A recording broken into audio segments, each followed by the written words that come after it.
And now your weather with meteorologist Gino Recchia. Well, when we woke up this morning, it looked like a white winter scene with accumulations between 2 to 3 inches of snowfall for many areas. New London was the highest reported total at 3.2 inches of snowfall. And then it starts to trickle down to about 2 inches of snowfall across the Fox Valley. Chilton picking up 2 inches officially.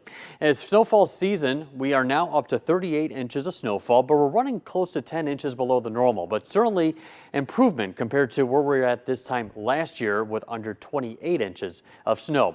This is what a March sun is going to do for you when we head out into the afternoon hours with that sun angle and temperatures warming up into the 40s.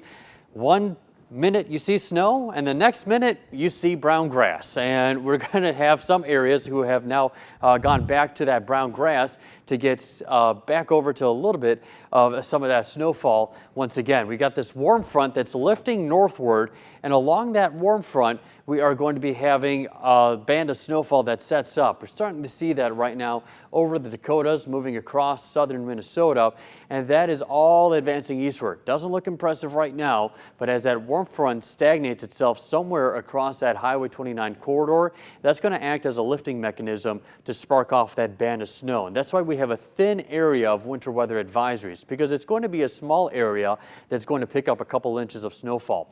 Here's what one of our computer models is showing as we head into the overnight. Could maybe have a little wintry batch move across the entire viewing area, but then eventually it's going to situate itself north of Highway 29 as we head into the day for tomorrow. And you see that in the darker shades of blue. Farther south, temperatures are going to get into the mid and upper 30s, so we'll have a wintry mix or rain showers sticking around. But north of Highway 29, it'll be cold enough that it'll be mainly just snowfall. The system will start to break down as we head later on tomorrow evening. This is at 9:45. That's pretty much where we're done with the system, and maybe a few residual flurries as we head into the overnight Monday into early Tuesday. By the time it's done, there will be that band that sets up all the way from western Wisconsin all the way into the other side of Lake Michigan. You see how thin that band of snow is. Widespread 2 to 4 inches of snowfall across the Northwoods areas. This is a closer look, but somewhere in this band, the models sometimes have a hard time to really detail that. Is somewhere around this band we could have a localized higher axis of snowfall between 4 to 6 inches of accumulation. And this could certainly shift another 10, 20 miles either to the north or to the south. So it's not carved completely, but main story is north of Highway 29, you'll be seeing most of that snowfall. Temperatures tomorrow across the Fox Valley will get into the mid and upper 30s. Farther northward, looking like mid and lower 30s.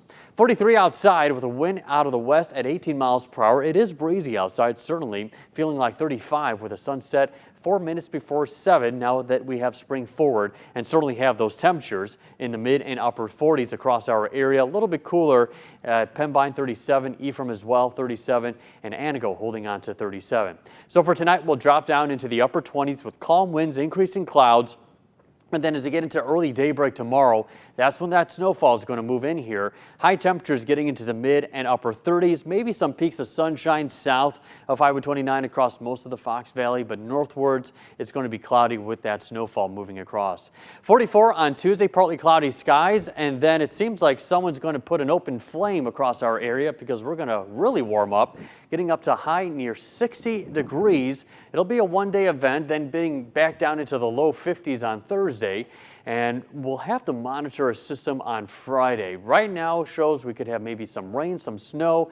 Some models are suggesting maybe even some shovelable snow. So during this transition period from winter to spring, sometimes we get those spring snowstorms. So something to keep a close eye on. So you're saying we better really enjoy that 60-degree day coming up on Wednesday? Yes, because there's certainly some changes that could happen. All right, I certainly plan to. All right, hope you do too. Of course. All right, Gino, thanks so much.